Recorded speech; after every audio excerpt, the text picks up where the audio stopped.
Greetings, friends, family, and survivors. Yeah, another smoky day. It's blowing back in, about a half-mile visibility. Yeah. Anyway, I'm really thankful for that table saw. I don't know if I showed it to you, but that's a really, really old Craftsman. And I had a Craftsman that was mid-70s. This thing weighs twice as much easily as the one that we had from the mid-70s. Well, we've got a big commercial one at the other homestead, but I needed something here, and the fence works really nice on this thing. It's a one-horse. Bought it for $100. It looks to be mid-60s to me and in beautiful shape, and it really, really helped today's project. I had just enough plywood, scrap pieces of plywood, to build the insulated box for the batteries. Now, this isn't permanent, but this is definitely going to be for this winter. It's all I'm going to do to it. To get in it, I just unscrew it. I thought about putting hinges on it, and I was concerned about cold air leaking in, so I just thought I'd screw it down. If I need to get in there, I can just unscrew it. That's easy enough. It's just packed full of insulation, and then I was going to build a box around this, and I'm probably not going to get back in here to do anything for a month or two, so I just put a double layer of this insulation, bubble wrap kind of insulation around it, and just stapled it to the wall. And later I'm thinking about putting a plexiglass, double insulated plexiglass cover on it so I can look in and see at the fluid level. But if I ever see any air in this line, I'll know I've got a problem. But as it is right now, if there's a leak, I'll see it. It'll be on the glycol will be on the floor if I have a leak. So I think that's gonna be okay. It's insulated really well. I've got a couple of spots where I can tuck a little bit more insulation in, and I didn't want to trap these bus bars like this at all, but I'm out of time. I've got to get moving on the next cold weather project, which is getting ready for the house to be here. So I'm still kind of torn. Carol's going to paint this for me, by the way. Going to paint the different colored stuff that I have in here. I still need to put the melamine on the end wall and then caulk everything. But I'm really torn about adding the addition on the trailer. It's a lot of work and it's a lot of expense, and I'm tired. I'm really tired, and I have other things that I need to do besides working on this place. I'm focused more on ministry, and which I was planning on doing in the fall, and fall's almost here. So yeah. Anyway, I think what we're going to try to do, at least the way I feel about it today, I went ahead and ordered a new fan motor for the furnace.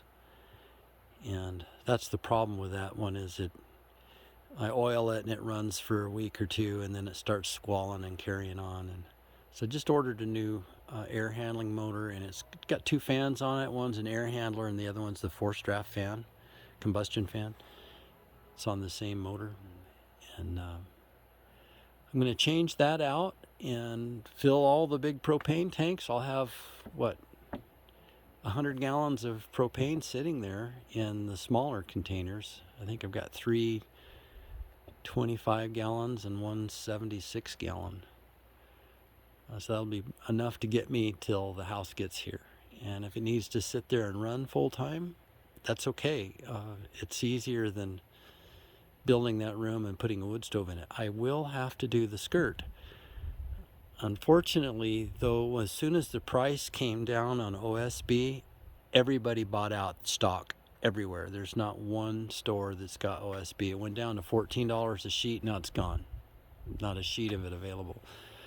And that would be the least expensive way to put a skirt around the bottom of that trailer so I don't freeze up the plumbing and the holding tanks. But I think that's what I'm going to do. The other thing is I put in a number 10 Dad gave me this. I got it from my Uncle Paul, and he saw my uncle a week or so ago. And it was brand new in a box. It's a 10, number 10, 2 with ground. And that'll get good power over to the fifth wheel. And I actually, when the sun is out on a cold day, these solar panels will put out their rated power, and as the temperature drops, they'll put out considerably more than their rated power. So 5,000 watts with solar, I certainly could run a 1,500 watt heater in the trailer, and that would help save propane. The other thing I could do is I could convert throw the switch on the refrigerator, and it'll run on electric. And I know it takes 2 kilowatts a day. And I could use the water heater. There's a switch on that converts it over to electric. I don't know how much that's going to take. That's probably a 1,000 watt element in there, I would imagine. And it won't heat anywhere near as fast as the propane. But there are ways to save on propane. The biggest thing is, can we keep it from freezing up? That's the question. And if the furnace is working, I have propane and power to run it. And the little trailer has 2 heaters. It's got a furnace and a catalytic heater as well. So that's kind of what I'm thinking about. I've got other things I'd rather do than build a room that I'm only going to use for 2.5 months.